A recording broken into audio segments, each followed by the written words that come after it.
سنت ابیکم ابراہیم۔ ہم اللہ کریم کا شکریہ ادا کرتے ہیں اس بات پر کہ اللہ سبحانہ و تعالی نے مجھے اور آپ کو مسلمان پیدا کیا، اور پھر ہم اللہ پاک کا شکریہ ادا کرتے ہیں اس بات پر کہ مسلمان ہونے کے بعد اللہ نے ہمیں امت محمدیہ سے پیدا کیا، اور پھر ہم اللہ سبحانہ و تعالی کا شکریہ ادا کرتے ہیں اس بات پر کہ اللہ سبحانہ و تعالی نے ہمیں اپنے گھر کی حاضری کے لیے یہاں جمع فرمایا۔ میرے محترم بھائیوں، آج کا دن بڑا ہی عظیم الشان دن ہے، اور یہ دن یادگار ہے سیدنا حضرت ابراہیم علیہ السلام کی وہ عظیم الشان واقعہ کہ جب حضرت ابراہیم علیہ السلام خواب میں دیکھتے ہیں کہ وہ اپنے بیٹے کی گردن پر چھری چلا رہے ہیں، اور اپنے بیٹے کو اپنے پاس بلایا اور بلا کر فرمانے لگے انی ارا فی المنام انی اذبحک فانظر ماذا تری۔ اے میرے بیٹے، میں نے خواب دیکھا، خواب میں تمہیں ذبح کر رہا ہوں، ماذا تری، تیرا ارادہ کیا ہے؟ ارادہ پوچھنے کا مطلب یہ نہیں تھا بیٹا ہاں کرے گا تو ہاں ہے، نہ کرے گا تو نہ ہے، یہ مطلب نہیں تھا۔ بیٹے سے پوچھنے کا مطلب یہ تھا کہ میں دیکھوں کہ میرے بیٹے کی جائیں ہیں وہ موجود ہیں یا نہیں موجود ہیں۔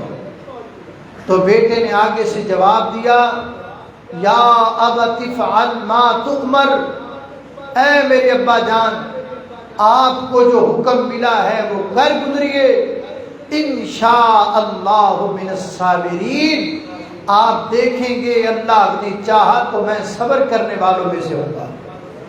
آج کے دن ہمارا حال یہ ہے، بزرگوار بوڑھا باپ یا بوڑھی ماں ہم سے 500 روپے کا سوال کر لے، 1000 روپے کا سوال کر لے تو ہمارے ماتھے پہ شکن پڑ جاتا ہے۔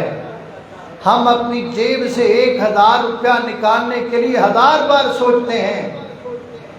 کہیں ہم شہر میں رہتے ہوں اور والدین گاؤں میں رہتے ہوں، اور بوڑھا باپ ملنے کے لیے اگر شہر بیٹے کو آ جائے تو بیٹا اپنی بیوی کے ساتھ الگ ہو کے کہتا ہے باپ آیا ہے، پیسے مانگنے کے لیے آیا ہوگا، یہ گاؤں سے میرا باپ آیا ہے، میری ماں آئی ہے، پیسے کے لیے آئی ہوگی۔ آج کی اولاد سے اگر والدین پیسہ مانگ لے تو جان نکلتی ہے، لیکن قربان جاؤں اس دور کے باپ نے اپنے بیٹے سے پیسہ نہیں مانگا، جان مانگی ہے، میں تمہیں ذبح کرنا چاہتا ہوں۔ تو سیدنا حضرت اسماعیل علیہ السلام نے کتنی محبت اور پیار کے ساتھ جواب دیا، بابا آپ میری گردن پہ چھری چلائیں گے۔ اور حضرت امام ابن کثیر رحمہ اللہ بڑی پیاری بات لکھتے ہیں کہ جب مقام منا پر پہنچے اور ذبح کرنے لگے تو سیدنا حضرت اسماعیل علیہ السلام عرض کرنے لگے بابا مجھے سیدھا مت لٹاؤ، مجھے الٹا لٹاؤ۔ کہا بیٹا وجہ کیا ہے؟ عرض کی بابا آپ مجھے سیدھا لٹائیں گے، میری گردن پہ چھری چلائیں گے، مجھے تکلیف ہوگی، اور تکلیف اور فرط غم میں ہاتھ پاؤں جب ماروں گا تو ایسا نہ ہو میرا کوئی ہاتھ یا پاؤں آپ کو لگ جائے اور میں دنیا سے جاتا جاتا اپنے باپ کا گستاخ نہ ہو جاؤں۔ کتنا ادب تھا بیٹے، یہ ہمیں قربانی سبق دیتی ہے۔ ہم جانوروں کو ذبح تو کریں گے لیکن اپنے باپ کی عزت نہیں کریں گے۔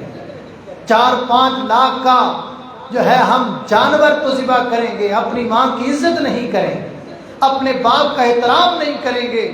قربانی ہمیں سبق یہ سکھاتی ہے کہ اپنے ماں باپ کی عزت کرو۔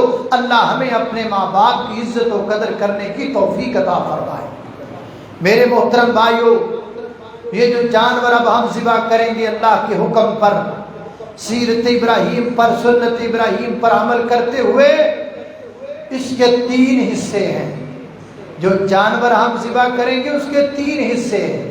کون کون سے؟ پہلا حصہ گوشت، دوسرا حصہ خون، اور تیسرا حصہ تقوی۔ گوشت ہمارے لیے، خون ندی نالوں کے لیے، اور تقوی اللہ کے لیے۔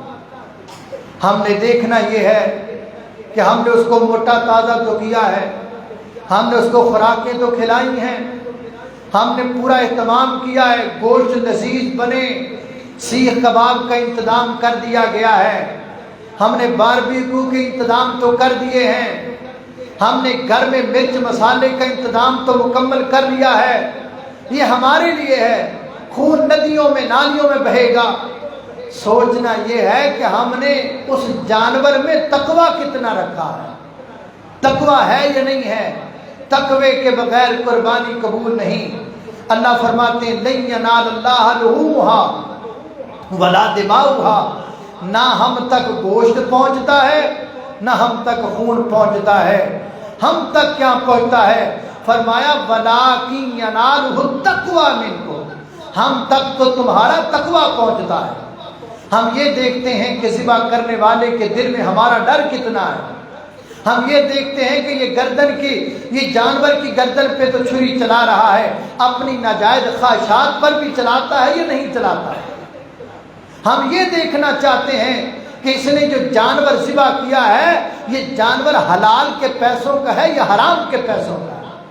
ہم تو یہ دیکھنا چاہتے ہیں کہ یہ جو ہمارا حکم مان کر جانور ذبح کرتا ہے وہ ہمارا حکم مان کر نماز بھی پڑھتا ہے کہ نہیں پڑھتا۔ جو ہمارا حکم مان کر جانور کی گردن پہ چھری چلاتا ہے، کیا وہ انسان ہمارے لیے ہمارے سامنے سر بھی جھکاتا ہے کہ نہیں جھکاتا؟ تقوی کے بغیر آپ کی قربانی قبول نہیں ہے۔ اس لیے تقوی پیدا کیجئے۔ سیدنا حضرت آدم علیہ السلام کے 2 بیٹوں نے قربانی کی، ایک کی قبول ہو گئی، ایک کی رد ہو گئی، اور جس کی قبول ہوئی کیوں ہوئی؟ اسی لیے ہوئی کہ اس کے پاس تقوی تھا۔ انما یتقبل اللہ من المتقین، اللہ کریم صرف متقین لوگوں کی قربانی پسند کرتا ہے۔ اور تقوی کا بہترین شارٹ کٹ معنی جو آپ میں سے ہر بندے کی سمجھ میں آ جائے اور بات بھی ختم ہو جائے وہ یہ ہے، ایک عربی شاعر نے کہا ہے خل الذنوب صغیرہا و کبیرہا ذاک التقی، چھوٹے اور بڑے گناہ کو چھوڑ دینا یہ تقوی ہے۔ انسان ہر چھوٹا گناہ چھوڑ دے، ہر بڑا گناہ چھوڑ دے، یہ تقوی ہے۔ میں سوچوں میں گناہ چھوڑتا ہوں کہ نہیں چھوڑتا، میں سوچوں میں برائی چھوڑتا ہوں کہ نہیں چھوڑتا۔ اگر میں گناہ چھوڑتا ہوں اور نیکی کرتا ہوں تو پھر میں متقی ہوں۔ تو پھر آپ کے لیے خوشخبری ہے، آپ کے جانور اللہ کے ہاں قبول ہیں اور ان کے اوپر کے بالوں کے برابر آپ کے لیے نیکیاں ہیں۔ اور اگر آپ گناہ چھوڑے ہی نہیں، برائی کرتے رہیں اور آج کے دن کرتے رہیں، کچھ لوگ ایسے بھی ہیں اللہ انہیں ہدایت دے، وہ آج قربانی کا پاک گوشت کھا کر بعد میں شراب پیں گے۔ کچھ لوگ آج ایسے بھی ہوں گے اور وہ بھی کہیں گے ہم سنت ابراہیمی پر عمل کر رہے ہیں، وہ بھی کہیں گے ہم مسلمان ہیں، ہم متقی ہیں۔ ایسے متقی نہیں ہوتے۔ متقی وہ ہوتا ہے جو ہر چھوٹے گناہ کو بھی چھوڑ دے، ہر بڑے گناہ کو بھی چھوڑ دے۔ اللہ کریم ہمیں توفیق دے کہ ہم ہر چھوٹا اور بڑا گناہ چھوڑ کر اللہ کی رضا کے لیے، اللہ کو راضی کرنے کے لیے، خالق کائنات کی ذات کو راضی کرنے کے لیے اپنے دل میں تقوی پیدا کریں۔ یہ دنیا عارضی ہے، یہ دنیا آپ دیکھ نہیں رہے، دنیا کے حالات آپ کو نظر نہیں آ رہے۔ حالات تو دنیا کے یہ ہیں، کچھ پیسے کمانے کے لیے ڈوب رہے ہیں، کچھ پیسے لگا کے ڈوب رہے ہیں۔ اور یہ بھی عبرت ہے اگر اللہ پاک نے آپ کی موت 7 سمندروں کے نیچے لکھی ہے تو آپ اپنی جیب سے 7 کروڑ روپیہ خرچ کر کے بھی وہاں پہنچ جائیں گے، موت سے آپ نہیں بچ سکتے۔ اس لیے ضرورت اس عمر کی ہے کہ ہم تقوی جمع کریں، ہمارے پاس نیکیوں کے انبار ہوں جو اللہ سبحانہ و تعالیٰ کی بارگاہ میں قابل قبول ہو جائیں۔ اللہ رب العزت سے دعا ہے اللہ ہمارا یہاں بیٹھنا قبول فرما لے، اللہ ہماری قربانیاں قبول فرما لے، اللہ ہمارے جانوروں کو جو ہم ذبح کر رہے ہیں اس کے رستے پر، اسی کے نام پر، اللہ کے نام پر، کسی غیر اللہ کے نام پر نہیں، صرف اللہ کے نام۔ انی وجہت وجہی للذی فطر السماوات والارض، صرف اللہ رب العزت کے لیے، اللہ رب العزت کی رضا کے لیے، اس کو راضی کرنے کے لیے ذبح کر رہے ہیں۔ اللہ ہمارے جانوروں کو، قربانیوں کو اپنی بارگاہ میں شرف قبولیت سے نوازے۔ دعا کریں گے، دعا کے بعد انشاءاللہ اختتام۔